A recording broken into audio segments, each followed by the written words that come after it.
محمد وعلى آله وأصحابه ومن تبعه بإحسان إلى يوم الدين أما بعد سبحانك لا علم لنا إلا ما علمتنا إنك أنت العليم الحكيم رضيت بالله ربا وبالإسلام دينا وبمحمد صلى الله عليه وسلم نبيا.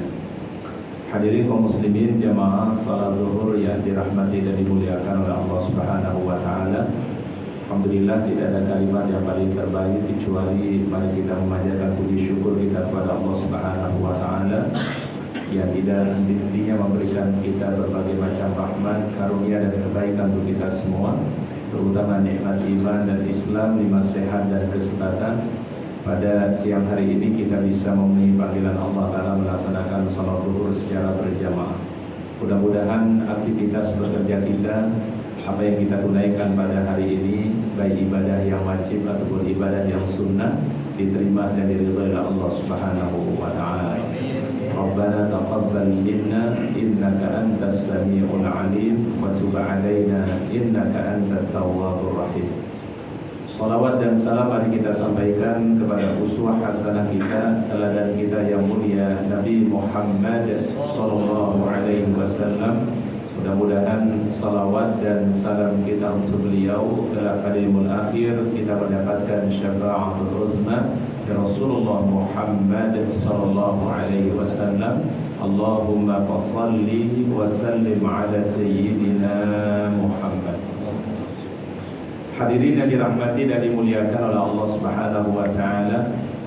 Pada siang hari ini kita akan mengkaji satu tema, yaitu mengenai di antara keistimewaan umat daripada Nabi Muhammad sallallahu alaihi wasallam. Diceritakan dalam hadis yang diriwayatkan oleh Abu Hurairah radhiyallahu anhu, beliau mengatakan sesungguhnya umat-umat terdahulu ya sebelum datangnya Islam ya yang dibawa oleh para nabi dan rasul dari Nabi Adam alaihissalam sampai Nabi Isa alaihissalam, beliau katakan bahwasannya mereka berbuat dari waktu pagi sampai waktu sore hari atau waktu asar, Allah Ta'ala memberikan kebaikan kepada mereka satu qirat. Jadi umat-umat terdahulu dari masa Nabi Adam alaihissalam sampai Nabi Isa alaihissalam, mereka berbuat kebaikan, Allah Ta'ala memberikan pahala kepada mereka satu qirat. Lalu para sahabat bertanya, famal qiratu ya Rasulullah, berapa satu qirat itu wahai baginda Rasul? Maka beliau mengatakan mithlu jabali Uhud, sama seperti gunung Uhud yang ada di kota Madinah ya. Jadi salah satu pegunungan yang terkenal di kota Madinah disebut dengan Gunung Uhud. Dia juga memiliki keutamaan kalau kita salat jenazah ya, maka Allah Ta'ala memberikan kebaikan seperti apa? Satu qirat sabda baginda Rasulullah. Jadi umat terdahulu mereka berbuat dari waktu pagi kemudian sampai waktu asar, kata beliau, Allah Ta'ala memberikan kebaikan satu qirat. Namun umatku, kata Rasulullah SAW, mereka berbuat dari habis salat asar atau dari waktu asar sampai terbenamnya matahari, Allah Ta'ala memberikan kebaikan lahu qiratani, bagi umatku dua qirat. Jadi kalau kita perhatikan antara asar sampai terbenam matahari kan waktunya agak lama, waktunya tidak terlalu panjang, tetapi kebaikan Allah Ta'ala memberikannya adalah dua qirat, melebihi daripada umat-umat sebelumnya. Oleh karenanya Imam As-Suyuti ya, salah seorang ulama dari kalangan mazhab Syafi'iyah mengatakan hadis yang mulia ini menunjukkan daripada keutamaan umat Nabi Muhammad SAW yang tidak diberikan kepada umat-umat terdahulu. Sampai kata beliau, ketika turun ayat Al-Quran kepada baginda Nabi SAW, itu surah Yasin pada ayat yang ke-12 ya, insyaallah ayatnya kita hafal semua, di mana Allah Ta'ala firmankan inna nahnu nuhyil mauta wa naktubu ma qaddamu wa atharahum wa kulla syai'in ahsaynahu fi imamin mubin. Di surah Yasin memberikan satu gambaran sederhana kepada kita semua. Keistimewaan daripada ayat ini, inna nahnu nuhyil mauta, sungguh kami telah menghidupkan atau menghidupkan orang-orang yang telah meninggal dunia, wa naktubu ma qaddamu, dan kami menulis apa yang mereka perbuat. wa atharahum, dan juga jejak-jejak bekas-bekas kebaikan mereka. Wa inna kulla syai'in ahsaynahu fi imamin mubin, dan kami menulis itu di dalam catatan yang kami telah abadikan. Kalau kita coba memperhatikan di dalam asbabun nuzul dari ayat ini, jadi kalau kita mengkaji Al-Quran, ada yang disebut dengan asbab an-nuzul, ya. Kalau hadis namanya asbabul nurul. Ternyata ayat yang mulai ini para jamaah turun pada sahabat Nabi namanya Jabir bin Abdullah radhiyallahu anhu. Di kota Madinah sampai sekarang ada perkampungan sahabat namanya Hayyu Jabir bin Abdullah. Ya, kurang lebih dari Masjid Nabawi 3 kilo sampai 4 kilo, tidak jauh dari Masjid Quba, ya, yang ada di kota Madinah Al-Munawwarah. Ada satu perkampungan sahabat Rasul namanya Hayyu Jabir bin Abdullah, ya. Sahabat ini setiap hari sholat berjamaah ke Masjid Nabawi, Pak. Kurang lebih jarak rumah beliau 3 kilo dari Masjid Nabawi. Mungkin kalau sederhananya, Pak, orang kepingin kalau rumahnya dekat dari masjid. Betul ya, Pak, ya? Biar lebih apa namanya, Pak?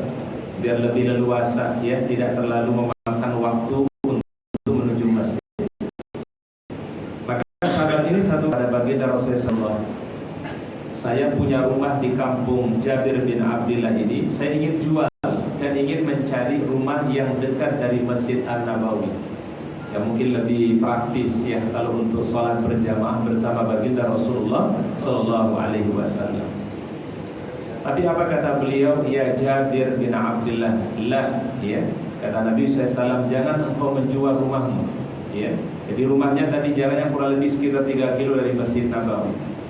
Kemudian tidak lama setelah Rasul mengatakan jangan menjual rumahmu, ya, turunlah ayat tadi yang Allah Ta'ala sebutkan, inna nahnu nuhyil mauta wa naktubu ma qaddamu wa atharahum wa kulla syai'in ahsaynahu fi imamin mubin.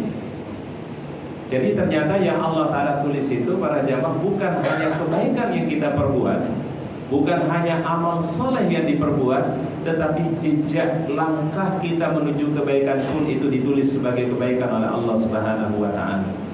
Dan ulangi sekali lagi kata para ulama, yang ditulis oleh Allah Ta'ala bukan hanya pada kebaikan yang diperbuat, bukan hanya ketika kita salat saja yang diberikan kebaikan oleh Allah, tetapi langkah menuju tempat salat itu pun juga ditulis sebagai kebaikan oleh Allah Subhanahu wa Ta'ala. Itu kurang lebih makna inna nahnu nuhyil mauta wa naktubu ma qaddamu wa atharahum. Kata athar ini kalau dalam bahasa Arab itu bentuknya adalah bentuk jamak. Athar itu dari kata athar, artinya bekas, ya, atau jejak, ya. Jadi setiap kita pasti punya jejak, ya, jejak dalam hidup, ya. Orang biasanya kenalnya itu jejak apa biasanya, Pak? Jejak digital biasanya, Pak. Ini kalimat sudah ada dalam Al-Quran. Dalam bahasa Arabnya atharahum, setiap jejak kebaikan kita, jejak dalam amal-amal soleh kita, rupanya itu diberikan kebaikan juga oleh Allah Subhanahu wa Ta'ala. Ketika kita hadir ke majelis ilmu, bukan hanya ketika thalabul ilmi saja yang diberikan pahala oleh Allah, tapi langkah kita menuju majelis ilmu juga diberikan kebaikan oleh Allah. Ketika kita bersilaturahmi, yang ditulis oleh Allah Ta'ala bukan silaturahminya saja, tapi langkah kita, perjalanan kita menuju silaturahmi itu pun juga diberikan kebaikan oleh Allah Subhanahu wa Ta'ala.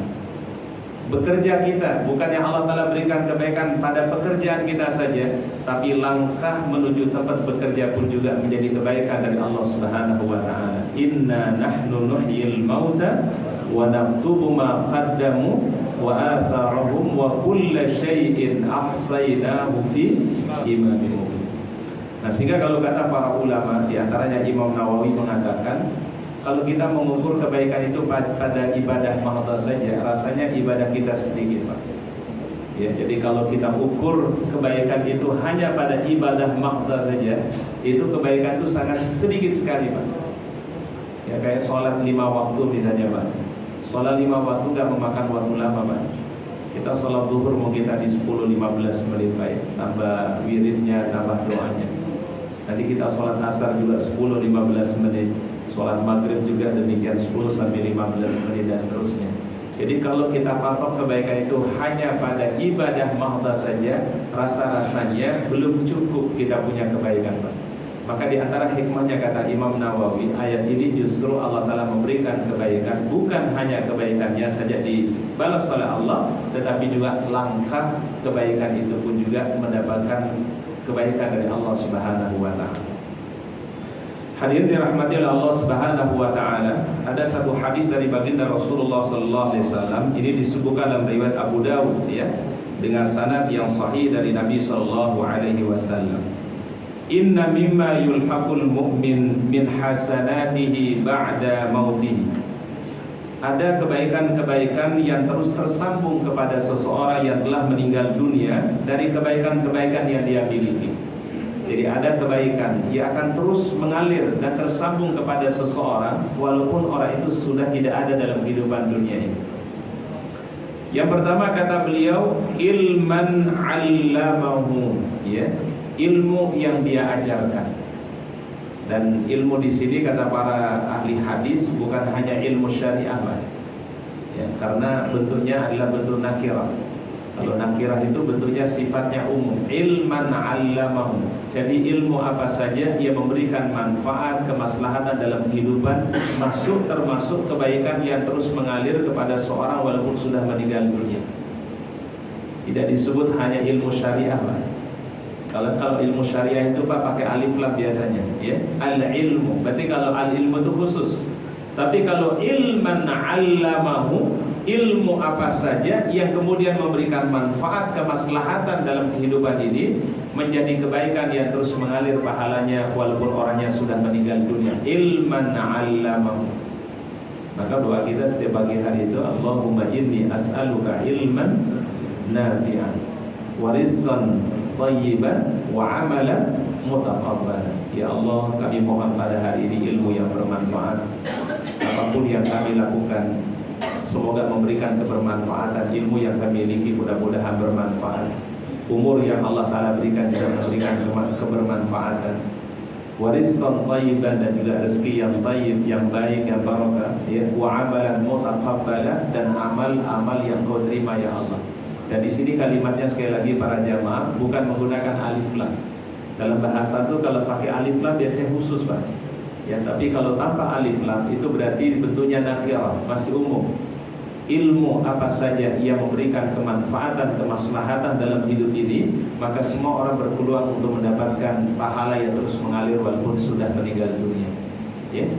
Jadi bukan hanya, mohon maaf, kalau hanya ilmu syariah saja nanti pahalanya cuma terbatas, Pak. Mungkin hanya para ulama, hanya para kiai, hanya para ustaz saja, Pak. Tetapi ini sekali lagi kata para ulama hadis adalah sifatnya umum. Ilman 'allamahu, ilmu yang bermanfaat, maka ini akan menjadi pahala yang terus mengalir. Kemudian yang kedua, ya, yang akan tersambung kebaikan itu kepada seorang yang sudah meninggal dunia adalah mushafan warathahu. Mushaf Al-Quran yang dia wakafkan. Kalau kita mewakafkan Al-Quran, mushaf Al-Quran, dan memberikan kebaikan bagi orang-orang yang membaca Al-Quran, menghafal Quran, maka ini akan menjadi pahala yang terus mengalir kepada seseorang walaupun sudah meninggal dunia. Nah, terlebih para jamaah misalnya ketika kita berumrah, ya, berhaji di tanah suci, kata para ulama, ya, di antaranya Imam Al-Ghazali mengatakan upayakan ketika berhaji atau berangkat umrah untuk wakaf Al-Quran di dua tanah haram, ya, baik di Masjidil Haram yang ada di kota Mekah atau Masjid An-Nabawi yang ada di kota Madinah. Karena kan kebaikan di sana dilipat gandakan oleh Allah Subhanahu wa Ta'ala. Dan ternyata kata para ulama, yang dilipat gandakan bukan hanya sholatnya, Pak. Memang hadisnya kan sholat, ya, Pak. Sholat di Masjidil Haram itu kebaikannya 100.000 kali dibandingkan tempat yang lainnya. Sholat di Masjid Nabawi adalah 1000 kali kebaikan dibandingkan tempat-tempat yang lainnya. Ternyata kata para ulama hadis, ini hadis yang mulia bukan hanya pada sholatnya saja yang dibalas oleh Allah Ta'ala dengan kebaikan tadi, tapi jami'ul khairat, semua jenis kebaikan yang dilakukan berada di tanah haram kota Mekah ataupun tanah haram yang ada di kota Madinah. Dan mungkin di dunia ini, Pak, cuma istilah tanah haram itu cuma dua tempat, Pak. Gak ada yang lain, Pak. Ya, cuma tanah haram yang ada di kota Mekah dan tanah haram yang ada di kota Madinah. Nah, biasanya dibatasi kalau di sana itu dengan batas miqat namanya, Pak. Kalau di Mekah ada batasan miqatnya, ada Tan'im, ada Hudaybiyah, ada Ji'rana, ada As-Sumaisi. Kalau dia di Madinah itu batasannya adalah namanya Bir Ali. Jadi kalau orang berada di wilayah tanah haram itu, segala kebaikannya, baik sholatnya, puasanya, baca Qur'annya, tilawah Qur'annya, itu pahalanya seperti yang disebutkan oleh baginda Rasulullah SAW tadi. Jadi tidak hanya pada sholatnya saja, tapi semua amal-amal sholatnya, termasuk tadi adalah mewakafkan Al-Quran. Mudah-mudahan kita semua dimudahkan untuk sampai ke Baitullah, ya, baik untuk berhaji ataupun dengan ibadah umrah, ya. Jadi ini kata Imam Al-Ghazali. Jadi sesuatu yang tidak akan pernah terputus kebaikannya, mushafan warathahu, ya. Jadi mushaf yang dia wakafkan. Kemudian yang ketiga yang tidak akan pernah terputus kebaikannya itu adalah au nahran ajrahu, atau sumber mata air yang diwakafkan, ya. Mungkin kalau sekarang ini bentuknya apa Pak? Sumur, ya. Nah, sehingga di Madinah itu para jamaah ada satu bangunan hotel sekarang di Madinah namanya Waqaf Utsman bin Affan. Berada di ring 3 atau 4 dari Masjid An-Nabawi, ada satu hotel namanya Waqaf Utsman bin Affan. Itu tuh nama ini adalah tidak asing bagi kita ya Pak ya. Salah satu nama sahabat baginda Rasulullah SAW, khalifah yang ketiga. Ya, namanya Sayyidina Utsman bin Affan yang dikasih gelar oleh Nabi Zunnurain. Ya, jadi Zunnurain itu artinya yang memiliki dua cahaya. Ya. Kenapa disebut memiliki dua cahaya? Karena sahabat ini menikahi dua putri baginda Rasulullah SAW, yaitu Ruqayyah dan Ummu Kalthum. Nah, cuma tidak boleh dinikahi langsung Pak. Jadi tidak langsung dikumpulkan dalam satu akad pernikahan, ya, karena dalam Islam kan tidak boleh menggabungkan seorang perempuan dengan saudarinya atau dengan bibinya dalam satu akad, tidak boleh. Tetapi Utsman melakukannya setelah saudaranya meninggal dunia, dinikahilah adiknya. Ini kalau di istilah kita mungkin turun apa namanya Pak? Turun raja. Nah, ini dilakukan oleh sahabat Nabi namanya Utsman bin Affan, dikasih gelar Dzunnuraini namanya Pak. Ya, jadi dia memiliki dua apa? Cahaya, ya. Sampai kata Rasul, kalau aku punya putri yang ketiga, kata Nabi, aku akan nikahkan lagi dengan Utsman bin Affan. Jadi Masya Allah kemuliaan sahabat Rasulullah SAW, Utsman bin Affan radhiyallahu anhu. Tentu sahabat ini, Utsman bin Affan, hidup 14 abad yang silam. Tetapi beliau ada hotel aset sampai sekarang di Madinah, namanya adalah Waqaf Utsman bin Affan. Tuh ada hotel, ya. Ternyata ini aset hotel ini para jamaah berasal dari wakaf sumur yang beliau miliki. Ya, 14 abad yang lalu beliau mewakafkan sumur namanya Bi'ru Raumah yang ada di kota Madinah. Saat itu kaum muslimin menghadapi kesulitan untuk mendapatkan sumber mata air, Pak. Karena sumur yang ada di Madinah pada masa itu banyak dimonopoli oleh orang Yahudi. Ya, jadi beberapa sumur yang ada di kota Madinah, sumber mata air di kota Madinah itu adalah dimonopoli oleh orang Yahudi. Dan biasanya sumber mata air itu tidak akan jauh dari kebun kurma, karena memang Madinah itu adalah kebanyakanlah kebun-kebun kurma. Maka sahabat Utsman bin Affan ini ditawarkan oleh Rasulullah SAW, siapa yang ingin membeli ridha Allah Ta'ala dan syurganya. Maka ternyata yang angkat tangan itu sahabat Utsman, ana ya Rasulullah. Maka ini dijual, ya, dijuallah tadi sumur ini, kemudian dibeli oleh Utsman bin Affan dan diwakafkan kepada kaum muslimin. Menariknya kata para ahli sejarah, ahli sirah nabawiyah mengatakan, Utsman tidak hanya membeli sumurnya Pak, tetapi ada beberapa bidang tanah daripada kebun kurma juga dibeli oleh Utsman bin Affan. Dan hasilnya 2 kali lipat dibandingkan kebun-kebun kurma yang lainnya Pak.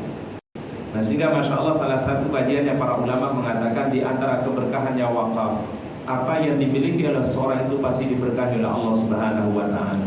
Dari hasil kebun kurma beliau inilah yang sampai sekarang asetnya dikembangkan, yang sampai memiliki hotel di kota Madinah. Namanya Waqaf Utsman bin Affan radhiyallahu anhu. Bahkan nomor rekeningnya itu adalah pakai nama sahabat yang mulia ini. 14 abad yang silam, 1400 tahun yang lalu, tetapi masih punya aset di kota Madinah. Dan Masya Allah hotel ini adalah keuntungannya ini yang dikembalikan lagi kepada kaum muslimin yang sering memberikan makanan untuk orang-orang yang berbuka puasa baik di bulan Ramadan ataupun hari Senin dan Kamis yang ada di Masjid Nabawi. Salah satunya adalah dari wakaf Utsman bin Affan ini. 14 abad yang silam para jamaah, tapi pahalanya terus akan mengalir kepada beliau. Nah, ini yang disebut oleh baginda Rasulullah SAW tadi, au nahran ajrahu, ya, sumur yang diwakafkan. Jadi kalau misalnya ada satu tempat yang memang satu daerah membutuhkan air, lalu kita wakafkan di situ, selama air itu dimanfaatkan bermaslahat untuk masyarakat, ini akan menjadi pahala yang terus mengalir. Kemudian yang keempat, sabda baginda Rasulullah SAW yang tidak akan pernah terputus kebaikannya itu adalah awwaladan shalihan tarakahu, atau anak saleh yang dia miliki, anak saleh yang dia tinggalkan di dunia ini. Artinya dia memiliki anak-anak yang saleh yang mendoakan orang tuanya. Sampai ada dikisahkan oleh Abdullah bin Abbas radhiyallahu anhu, ya, ketika turun ayat Al-Quran kepada baginda Rasulullah SAW, walladzina amanu wattaba'athum dzurriyyatuhum biimanin alhaqna bihim dzurriyyatahum. Nanti orang-orang yang beriman, firman Allah, mereka akan bertemu kembali dengan anak keturunan mereka. Bagaimana kata Ibnu Abbas, ada orang tua nanti surganya lebih rendah, anaknya lebih tinggi derajat surganya, maka orang tua ini mendapatkan upgrade, ya, di-upgrade kebaikannya oleh Allah Ta'ala dan mendapatkan derajat seperti anaknya, sehingga mereka dikumpulkan kembali oleh Allah Subhanahu Wa Ta'ala li salahi al-aulad, karena kesolehan daripada anak-anak yang mereka miliki. Nah, sehingga kesolehan keturunan kita ini memberikan kebaikan yang luar biasa, ya. Sekarang mungkin kita berjuang, ya, membesarkan mereka, memberikan kasih sayang kepada mereka, tapi nanti kalau kita sudah tidak ada, doa-doa mereka lah yang paling kita harapkan. Maka tidak ada aset yang terbaik selain daripada harta itu adalah awwaladin shalihin yad'u lahu, doa daripada anak-anak saleh kita insyaallah. Maka di antara hal yang dimohonkan di dalam Al-Quran adalah Allah Ta'ala, Rabbana hablana min azwajina wa dhurriyyatina qurrata a'yunin waj'alna lil muttaqina imama. Dan para ulama mengatakan, para jamaah, kesolehan orang tua pun juga akan bermanfaat untuk anak-anak keturunan kita. Bisa jadi saat ini kita benar-benar menjalankan perintah Allah, kita jalankan sunnah baginda Rasulullah SAW, kita jalankan kebaikan, keberkahannya kita niatkan untuk anak-anak kita. Bisa jadi anak itu mendapatkan kemudahan karena kesolehan orang tuanya. Bisa jadi anak itu dimudahkan urusannya oleh Allah karena daripada kesolehan jamaah orang tuanya. Nah, ini yang dikisahkan di dalam surat Al-Kahfi, Pak. Mungkin kalau kita baca di surat Al-Kahfi, ada menariknya surat Al-Kahfi itu, Pak. Mungkin satu-satunya surat di Al-Quran yang paling banyak kisah di dalamnya, Pak. Selama ini kalau kita dengar Al-Kahfi, yang kebayang apa, Pak? Surat Al-Kahfi. Yang kebayang itu adalah kisah anak-anak muda yang berada di dalam gua yang mereka ditidurkan oleh Allah Ta'ala. Betul ya, Pak, ya? 309 tahun. Ternyata di surat Al-Kahfi itu ceritanya bukan hanya sekedar tentang orang-orang yang ditidurkan selama 309 tahun, enggak. Bukan tentang orang-orang yang beriman, yang pemuda beriman, enggak. Ternyata dikisahkan di situ kisah tentang Nabi Musa alaihissalam dan Khidir. Betul ya, Pak, ya? Jumlah ayatnya berapa? 110 ayat. Kisahnya sangat banyak. Di antaranya tadi adalah kisah pemuda yang beriman yang kita kenal dengan Ashabul Kahfi. Juga kisah tentang Nabi Musa dan Khidir. Kemudian berikutnya adalah kisah tentang Dzulqarnain, ya, ada di surat Al-Kahfi. Kemudian ada kisah Ashabul Jannah, ya, Ashabul Jannah itu yang pemilik kebun, ya. Jadi ada dua orang yang bersahabat, satu pemilik kebunnya yang bersyukur kepada Allah, satu pemilik kebun yang ingkar kepada Allah SWT. Disebut Ashabul Jannah. Jannah di situ artinya bukan surga, Pak. Ashabul Jannah ya Ashabul Basatin, yang memiliki kebun-kebun pada masa itu. Jadi ternyata Ashabul Kahfi atau di surat Al-Kahfi itu banyak kisah yang kita bisa ambil pembelajaran, Pak. Nah, menariknya di surat Al-Kahfi ini, Pak, Allah Ta'ala kisahkan tentang Nabi Musa alaihissalam dan Khidir. Kisahnya bagaimana dikisahkan oleh Rasulullah SAW. Satu ketika Musa alaihissalam atau Nabi Musa alaihissalam ditanya oleh Bani Israel, oleh muridnya, Pak, ya Musa, man a'laman nas, siapa orang yang paling alim? Ya, alim itu apa? Alim, Pak, orang yang paling pintar, paling cerdas. Muhammad Nabi Musa alaihissalam keceplosan, salah ucapan. Apa kata beliau? Ana a'lamun nas. Apa artinya ana? Saya a'lamun nas. Saya orang yang paling berilmu di antara kalangan Bani Israel. Kalimat beliau inilah kemudian Allah Ta'ala tegur, Pak. Wahai Musa alaihissalam, ada hamba yang aku berikan ilmu dari sisi kami, kau belajarlah dari orang itu. Namanya siapa? Khidir. Ya. Jadi Nabi Musa alaihissalam ditegur oleh Allah Ta'ala karena kalimatnya ana a'lamun nas. Sehingga memang kalimat saya paling lebih itu gak boleh, Pak. Saya yang paling soleh, saya yang paling alim, saya yang paling hebat. Itu kalimat yang Allah Ta'ala bisa menegur, Nabi aja bisa ditegur seperti itu, Pak. Apalagi orang biasa, Pak. Akhirnya kemudian Nabi Musa alaihissalam minta belajar daripada Khidir. Kata Khidir, ya, wahai Musa alaihissalam, kita ada perjanjian dulu. Perjanjiannya cuma satu, ya. Jangan pernah bertanya setiap kejadian yang kita akan alami nanti. Ya, jadi ini aja syaratnya, nggak ada syarat yang lain, Pak. Kalau Nabi Musa bersabar, kalau Nabi Musa alaihissalam tidak bertanya, dia akan mendapatkan banyak hikmah dari Allah Subhanahu wa Ta'ala. Ini perjanjiannya, Pak. Ya, sudah diingatkan di awal pertemuannya, innaka lan tastati'a ma'iya sabra. Wahai Musa, engkau tidak akan pernah bisa bersabar bersamaku, kata Khidir. Tapi kata Nabi Musa alaihissalam, satajiduni insyaallah sabiran wala asilaka amra. Ya, mudah-mudahan kau mendapatkan aku dalam keadaan apa? Bersabar. Apa kejadian yang pertama, Pak? Kejadian yang pertama adalah Nabi Musa dan Khidir menaiki satu perahu.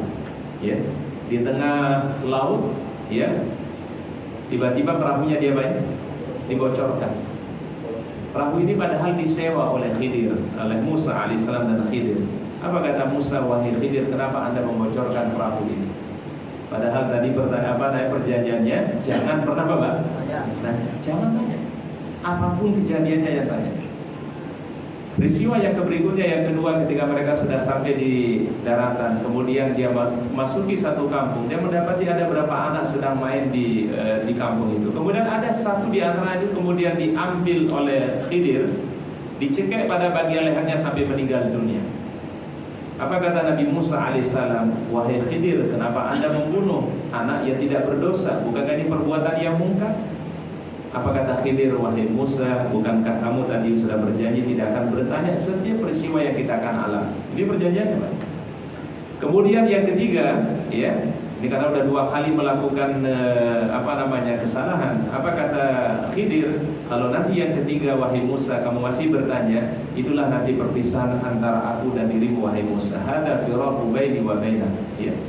Maka peristiwa yang ketiga itu apa? Yaitu ada satu tembok yang hampir roboh. Ya.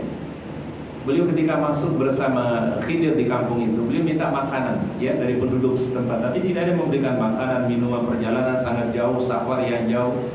Khidir dan Nabi Musa minta makan, minum, tapi nggak ada yang ngasih, Pak. Kemudian Khidir melihat ada satu tembok yang hampir mau roboh. Apa kata Khidir? Wahai Musa, mari kita perbaiki di tembok ini, ya. Kemudian diperbaikilah tembok itu sampai bagus kembali. Apa kata Nabi Musa alaihissalam, wahai Khidir, kenapa Anda tidak meminta makan dari orang ini sebagai upah karena engkau telah memperbaiki tembok ini? Apa kata Khidir? Ini adalah pertemuan kita yang terakhir, wahai Musa alaihissalam. Tetapi sebelum kita berpisah, kata Khidir, sa'unabbi'uka bita'wili ma lam tastati' alaihi sabra. Aku akan kabarkan, ya, apa makna dari peristiwa-peristiwa tadi. Nah, ternyata kapal yang atau perahu yang dibocorkan tadi, kenapa dia bocorkan? Kata Khidir, di sana ada orang yang biasa merampas daripada perahu, ya. Ini karena perahu orang nelayan miskin yang punya. Kalau dia bocor, ada cacatnya, tidak akan diambil, ya. Tetapi kalau dia bagus, masih rapi, pasti akan diambil. Ini berarti strateginya siapa? Khidir yang tidak diketahui oleh siapa? Nabi Musa alaihissalam. Yang kedua, kenapa anak ini aku bunuh, kata Khidir? Dalam ilmu Allah Subhanahu wa Ta'ala, anak ini kalau besar akan menjadi anak durhaka kepada orang tuanya. Maka Allah Ta'ala memerintahkan aku untuk membunuhnya, dan Allah Ta'ala akan ganti dengan anak yang lebih soleh. Dan ini sekali lagi adalah diperbuat oleh Khidir, bukan kemauan dia, tapi adalah karena perintah Allah Subhanahu wa Ta'ala. Nah, yang ketiga ini tadi ada apa, Pak? Tembok yang hampir mau roboh, ya. Kenapa diperbaiki ini tembok? Kata Khidir, ternyata di bawah tembok itu ada harta yang tersimpan milik anak yatim. Wa kana abuhuma shalihan, dan kedua orang tuanya adalah orang yang saleh. Syekh Aid Al-Qarni ketika memberikan penjelasan mengenai ayat ini, ternyata, Pak, kesolehan orang tua, kebaikan orang tua berdampak kepada kebaikan anak-anak. Jadi ketika orang tua itu baik, orang tua itu saleh, sebenarnya adalah kebaikannya bukan untuk kita saja, insya Allah untuk zuriyah kita, anak keturunan kita. Sebagaimana halnya tadi, harta itu masih terjaga dengan rapi. Wa kana abuhuma shalihan, karena kedua orang tuanya orang yang baik, orang yang saleh. Oleh karena baginda Rasul dalam hadis sahih mengatakan apa Pak? Kalau Nabi Musa tidak bertanya pada kejadian yang dilewati oleh siapa tadi? Oleh Khidir dan beliau, mungkin Allah Ta'ala akan membukakan 100 pintu ilmu, bahkan 1000 ilmu kepada kita semua. Tapi yang Allah Ta'ala sampaikan cuma berapa Pak? Cuma 3 saja di dalam kisah Ashabul Kahfi. Nah ini pembelajarannya para jamaah, ya, kata para ahli tafsir, bahwasannya kesolehan kita pun juga memberikan dampak kepada anak kita. Maka semangat kita dengan sholat berjamaah, semangat kita sholat tahajud, semangat kita baca Quran, semangat kita duduk di majelis ilmu, kita niatkan insya Allah mudah-mudahan keberkahan juga untuk anak-anak kita, keluarga kita. Hadirin dirahmati oleh Allah Subhanahu wa Ta'ala, itulah tausiah dapat kami sampaikan pada kesempatan siang hari ini dari keistimewaan umat Nabi Muhammad SAW dan juga tafsir dari surah Yasin ayat yang ke-12 tadi, inna nahnu nuhyil mauta wa naktubu ma qaddamu wa atharahum wa kullu syai'in ahsaynahu fi imamin mubin. Mudah-mudahan ini menjadi motivasi bersama kita semua untuk semangat dalam beramal saleh, semangat dalam melakukan kebaikan, dan mudah-mudahan apa yang kita tunaikan daripada kebaikan, baik amalan yang wajib, amalan yang sunnah, menjadi pemberat timbangan amal kita kelak pada yaumul qiyamah. Hadirin dirahmati Allah Subhanahu wa Ta'ala, itulah yang kami sampaikan pada siang hari ini. Mari kita berdoa, memohon kepada Allah Ta'ala mudah-mudahan apa yang kita kaji, apa yang kita tadabbur pada siang hari ini mendapatkan barokah dari Allah Subhanahu wa Ta'ala. A'udzubillahi minasyaitonir rajim. Bismillahirrahmanirrahim. Alhamdulillahi rabbil alamin. Hamdan na'imin, hamdan syakirin, hamdan yu'affi ni'amaka bi mazida. Rabbana lakal hamdu kama yanbaghi li jalali wajhikal karim wa 'azimi sultanik. Allahumma shalli ala Muhammad wa ala ali Muhammad. Rabbana zalamna anfusana wa illam taghfir lana wa tarhamna lanakunanna minal khasirin. La ilaha illa anta subhanaka inna kunna minadh dhalimin. Allahumma anta rabbi la ilaha illa anta khalaqtani wa ana 'abduka wa ana 'ala ahdika wa wa'dika mastata'tu. A'udzu bika min syarri ma sana'tu. Abu'u laka bi ni'matika 'alayya wa abu'u bi dhanbi faghfir li fa innahu la yaghfiru dhunuba illa anta. Rabbana hab lana min azwajina wa dhurriyyatina qurrata a'yun waj'alna lil muttaqina imama. Rabbana atina fid dunya hasanah wa fil akhirati hasanah wa qina adzaban nar. Subhana rabbika rabbil izzati amma yasifun wa salamun 'alal mursalin walhamdulillahi rabbil alamin. Kita sempurnakan kafaratul majlis. Subhanallah wa bihamdika asyhadu an la ilaha illa anta astaghfiruka wa atubu ilaik. Assalamualaikum warahmatullahi wabarakatuh.